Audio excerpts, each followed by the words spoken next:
दिक्कत यही है कि आर्मी सारा काम करती है मुल्क की हिफाजत के अलावा। बिजनेस करवा लीजिए, साबुन बनवा लीजिए, रियल एस्टेट के काम करवा लीजिए, पाकिस्तान क्रिकेट टीम को ट्रेन करवा दीजिए, तो वही हाल होता है मारिया इकबाल कि ना आप जंगे मैदान में टिक पाते हैं, ना खेल के मैदान पर टिक पाते हैं। बैट बॉल ठीक से खेलते नहीं है, चल देते हैं बैकआउट खेलने। कोई बात ये है कि प्रोटेस्ट तो बनता है, वो तो इजाजत थी हमें, ठीक है, मगर आपने जो अगली कहानी अपने मीडिया से बना ली है, एक प्रोपेगेंडा पाकिस्तान के खिलाफ तैयार कर लिया है, वो तो आपने करना ही करना है, चाहे उसका प्रूफ आपके पास कोई हो कि नहीं होगा। आप कहानी बना लेंगे अपने ऑडियंस को सुनाने के लिए कि यहाँ से ये कहानी आ गई, वहां से वो कहानी आ गई। प्रोटेस्ट तक तो बात ठीक थी, फिर उसके बाद आपने ये जो लेटर वाली कहानी, फिर मिलियन वाली कहानी, भाई वो अभी जो थी वो पता नहीं कहां से चली होगी कहानी, वो मेरा ख्याल है कोई लेटर भी नहीं पहुंचा होगा, वो लेटर आप तक पहले पहुंच गया, ठीक है, पैसों की बात भी आप तक पहुंच गई। अब पाकिस्तान क्यों अपनी सेल्फ रिस्पेक्ट के ऊपर कॉम्प्रोमाइज करेगा? क्यों प्रोटेस्ट करना इजाजत नहीं है? सलाम दुआ करने में तो क्या मोदी जी की इज्जत कम हो जाती है? अपने मोदी जी की आप इज्जत कम करवा रहे हैं पूरी दुनिया में, हमें तो कोई फर्क नहीं पड़ा है, वो फर्क तो आपको पड़ा है। तो बात यही है कि हमें क्या फर्क पड़ा? क्रिकेट के साथ ना आपको नहीं मारिया इकबाल, हमें क्या फर्क पड़ा? हमें भी कुछ फर्क नहीं पड़ा। अच्छा, क्रिकेट के साथ तहजीब सीखना भी आपके लिए बहुत जरूरी हो गया, ये तो पता चल गया कि मैंडेटरी है आपके लिए। नहीं, हम क्यों दुआ सलाम करें? सुनिए मारिया इकबाल, एक बहुत सीरियस नोट, फ्रैंकली आप समझिए, भारत पाकिस्तान के बीच हालात ऐसे नहीं है कि दुआ सलाम होगी। लेकिन एक चीज में एक्सप्रेशंस आलिया शाह आपके देख रहा था कि जब कह रही थी कि लेटर की बात थी, आप बड़े आश्चर्यचकित होकर देख रही थी कि अरे ये क्या बोल रही है मारिया इकबाल। जी, इसकी वजह ये है कि जो लेटर की बात है, ये पाकिस्तान के पत्रकार जो कि स्पोर्ट्स को रिपोर्ट करते हैं वही बता रहे हैं। उन्हीं की तरफ से कहा गया है कि रात गए, और पाकिस्तान के मीडिया में भी ये पब्लिश हुआ है कि एक और खत लिखा गया, अपनी सी कोशिश की गई, इसमें कोई बुरी बात नहीं। अगर वो कोशिश कर रहे थे तो इसमें अगर लेटर लिख दिया, और इससे पहले भी उन्होंने कई एक लेटर लिखे हैं, तो इसमें बेइज्जती की कोई बात नहीं है। मुझे तो ये समझ में नहीं आ रही कि क्या आप किसी वलीमे में गए थे, आप किसी बारात में गए थे, किसी की बारात में गए थे शेरवानी पहन के कि आपने मुसाफा जरूर करना था, भाई आपने शेक हैंड, मुझे ये क्यों आप शेक हैंड के पीछे पड़ गए हैं? सबीन शाहबाज, ये वाकई जो बात आलिया पूछ रही है कि वलीमे में गए थे, क्या गए थे, हैंडशेक नहीं हुआ, इसको इतना दिल पर ले लिया, फिर वही बात आ जाती है, अरे बैट बॉल खेलने गए थे, खेल लेते ढंग से, वही खेल लेते। आपने कहा कि जी कंगली फौज है, कंगली फौज से ज्यादा क्या कर सकती थी, और इस फौज से हिफाजत के अलावा बाकी सब करा लो। मोहतरम, मैं आपको जवाब दूंगी कि 9-10 मई की जंग में जो कुछ हुआ, मेरा ख्याल है उसके बाद आप हमारी फौज को एटलीस्ट कंगला नहीं कह सकते। और हमारी फौज, अगर आप साबुन करवा लें, आप जो मर्जी कारोबार उनसे करवा लें, लेकिन मुल्क की हिफाजत कैसे करते हैं कि पाकिस्तानी फौज से बेहतर कोई नहीं जानता। अब आते हैं हम सियासत की तरफ। आप लोगों ने बात की, आपने एक बात कही ना, पहली बात की मैंने आपकी फौज को कंगला फौज नहीं कहा था, मैंने कहा था आपके बोर्ड को कंगला बोर्ड। फौज ही तो आपके पास, आपके पूरे मुल्क में फौज के पास ही पैसा है जो भी है, तो उसको कंगला कैसे बोलेंगे? मैंने ये कहा था कि आप साबुन बनवा लेते हैं, आप रियल एस्टेट के काम करवा लेते हैं, आप क्रिकेट टीम को ट्रेन करवा लेते हैं, और आपकी फौज आपके मुल्क की कितनी हिफाजत करती है मैडम।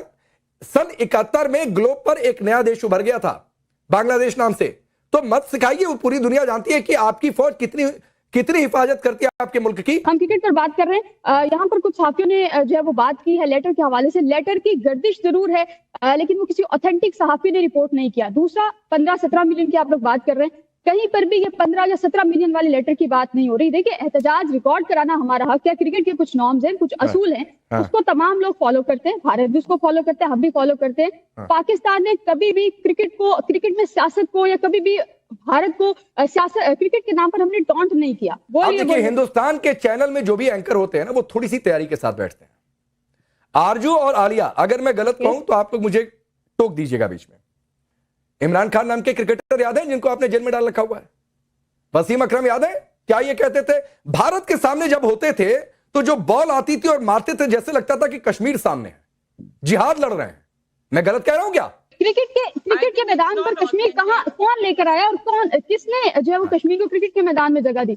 आपने एक बात की, उसका पहले जवाब सुन लीजिए। आपने कहा वसीम अकरम जेल में है, बस वसीम अकरम आज तक जेल में नहीं गए। वसीम अकरम ने इमरान खान को बोला मैंने, और वो आपने वसीम अकरम का नाम लिया था, आपका लेकिन इमरान खान को कहा जेल में? वसीम अकरम साहब का नाम आपने लिया था। बहरहाल नहीं, इमरान खान जेल में है। इमरान खान पर जो केसेस चल रहे हैं वो बाय लॉ चल रहे हैं, उन पर केसेस की इन्वेस्टिगेशन चल रही है, ट्रायल उनका चल रहा है।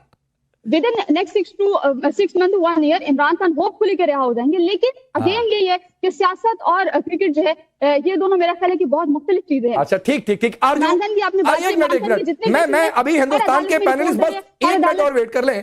आरजू, जो मैंने कोट किया वो गलत कोट किया?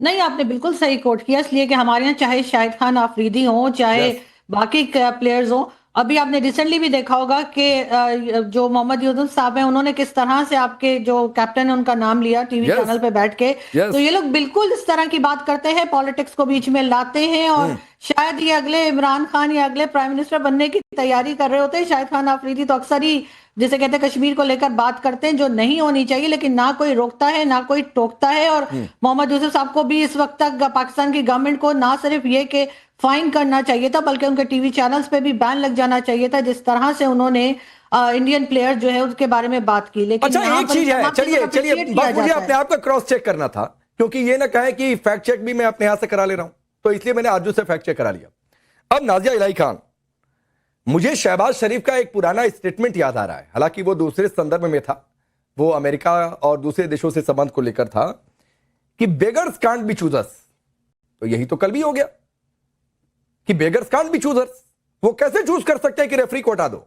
वो कैसे ये चूज करेंगे कि भाई हम बहिष्कार कर देंगे? तो चूज करने का ऑप्शन तो था नहीं। अब तो सवाल है कि संडे को क्या होगा। राकेश जी, वंदे मातरम, हर हर महादेव।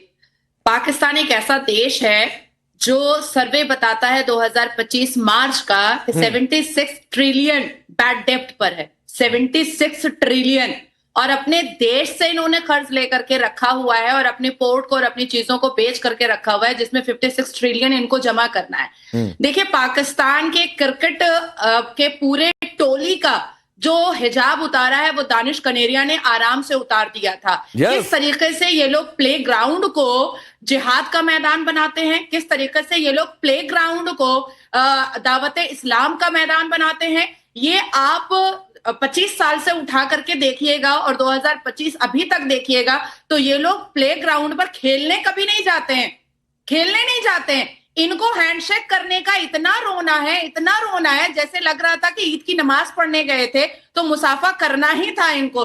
वैसे भी भारत बराबरी वालों से हैंडशेक करता है, ये मदरसा छाप और जिहाद छाप से ये हम लोग हैंडशेक नहीं करते हैं। अब आती है दूसरी बात कि हैंडशेक उनसे किया जाता है जो पढ़े लिखे होते हैं, जो मदरसा छाप आ जाते हैं उनसे हैंडशेक नहीं किया जाता है।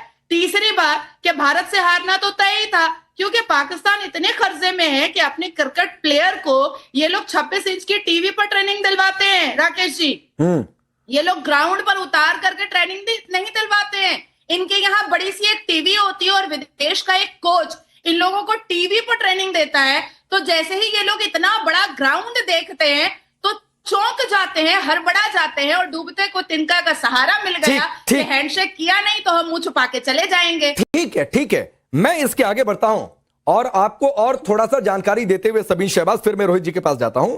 1980 का दशक था, 1982 कराची में एक रिसेप्शन के दौरान इमरान खान ने कहा था, जो मैंने आपको कोट किया, और कहा क्या था कि जब जो है कश्मीर मुद्दे और क्रिकेट को उन्होंने एक तरीके से जोड़ दिया था और कहा था कि जब भी मैं मैदान पर होता हूं तो मुझे कश्मीर सामने दिख जाता है।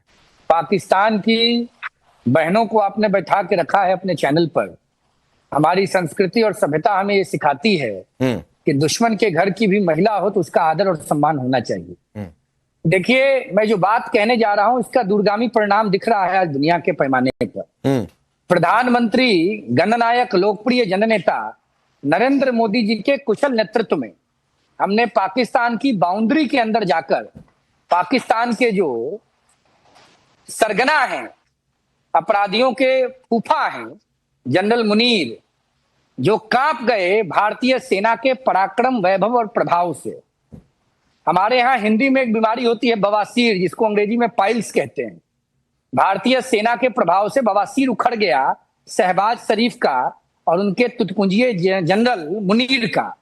आज उसी ऑपरेशन सिंदूर का प्रभाव है और भारत की एकता और अखंडता की गूंज का प्रभाव है कि दुनिया के दूसरे देश खेल के मैदान पर भी पाकिस्तान से दूरी बना रहे हैं। पाकिस्तान की हैसियत क्या है भारत महातारी के सामने खड़े होने की?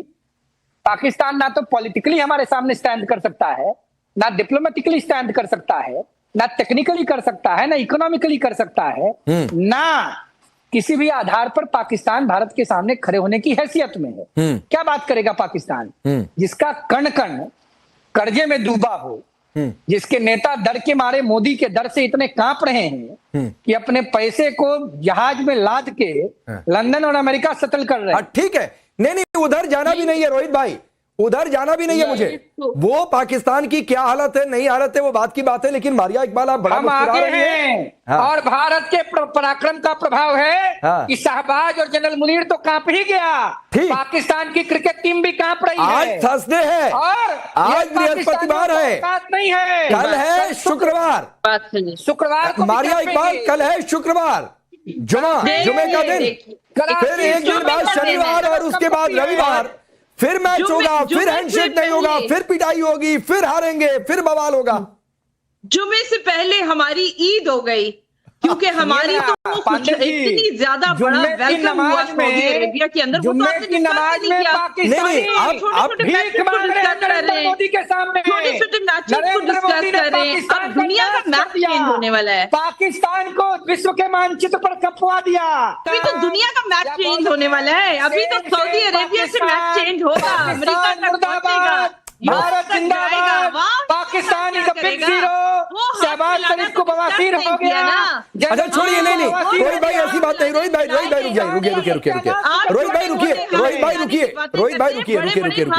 रोहित भाई रुकिए। अरे आरजू, ये बेशर्मी को आपके यहाँ ईद कहा जाता है क्या? मैं ये सवाल इसलिए कर रहा हूं कि कल बैकआउट पर कलई अलग खुल गई। मैं सवाल पूछ रहा हूं कि संडे को क्या होगा, फिर हैंडशेक नहीं होगा, फिर टॉस के दौरान पर्चा देकर निकल जाएंगे, फिर हारेंगे, तो कह रही हमारी ईद हो गई। कल यूएई में ईद मन गई इनकी, हमारी तो बहुत सारी ईदें हो गई। देखें आगे क्या होगा, क्या वो तो खैर आने वाला वक्त ही बताएगा। लेकिन ये मुझे लग रहा है कि नेक्स्ट ईयर मारिया को भी कोई ना कोई मेडल मिल जाएगा, इसलिए कि आजकल पाकिस्तान में वो चनों की तरह बांटा जा रहा है। जो रास्ते में मिलता है उसको कहते हैं तुम भी एक मेडल ले लो। तो मुझे लगता है मारिया जैसे डिफेंड कर रही है तो नेक्स्ट ईयर ये भी मेडल ले जाएंगी। तो काहे का मेडल मिलेगा इन्हें? नहीं, क्यों ना डिफेंड करें, क्यों ना, कोई इतना ज्यादा इंसल्टिंग बिहेवियर चल रहा हो, why should not be defend? नहीं, आप सही चीज को सही और गलत को गलत कहेंगी तभी कुछ ठीक हो पाएगा मारिया। ऐसे गलत चीज पे डिफेंड करने से कुछ नहीं होगा। अगर सही करेंगी तभी होगा। नहीं, कोई कॉम्प्रोमाइज नहीं हो रहा, लेकिन हमारी टीम जिस बुरी तरीके से हारी है उसको एक्सेप्ट करना चाहिए। हमने बजाय इसके कि हम उस पर बात करते कि हमारी टीम खराब क्यों के लिए, हमारे जो चेयरमैन है पीसीबी के, उनको जरा शर्म नहीं आई। अगर कोई और होता तो इनकी पार्टी तो कहती है कि रिजाइन कर दो, लेकिन क्योंकि इनकी पार्टी इस वक्त पावर में तो रेजिग्नेशन नहीं मांग रहे, उल्टा शेक हैंड के ऊपर चले गए। ये शेक हैंड नहीं किया तो आप शेक हैंड करना क्यों चाह रहे थे भाई? आपने तो कहा था 2 नेशन थ्योरी है और हिंदू और मुस्लिम साथ नहीं रह सकते। आप उन्हें टच क्यों करना चाह रहे थे? छोड़ दीजिए ना, फिर वो हाथ नहीं मिला रहे। आप उन्हें ग्राउंड में हराइए, आप उन्हें ग्राउंड में हराइए। अगर आप भारत को हराना चाहते हैं आप उन्हें ग्राउंड में हराइए। बाहर जाके जादू की झप्पियां देने की मुझे तो समझ नहीं लग रही इन्हें क्या इतना शौक चढ़ा हुआ। कोई झप्पियां नहीं दे रहा आरजू, कोई झप्पियां नहीं दे रहा। जरा हकीकत पसंद बात करें, कोई झप्पियां नहीं दे रहा है, कोई बात नहीं कर रहा है, ये मूव ऑन नहीं कर रहे हैं। एक्चुअली सबसे बड़ा मसला इनका ये कि अच्छा एक मिनट अरे सुनिए मैडम, मारिया इकबाल सुनिए। मैं फिर कहूंगा अच्छा नहीं लगेगा, लेकिन कह ही देता हूं क्योंकि रोहित ने बात छेड़ दी। अरे रुकिए ना, ये मूव ऑन का मतलब क्या होता है? कोई बॉयफ्रेंड गर्लफ्रेंड का मसला है क्या कि मूव ऑन नहीं कर जाए? जिंदगी में ना बहुत कुछ नहीं, ये बॉयफ्रेंड गर्लफ्रेंड का मसला है क्या कि मूव ऑन नहीं करते हैं किसी रिलेशन पर बातचीत? Alia Shah. For more of such videos, do like, share and subscribe to ET Now Swadesh.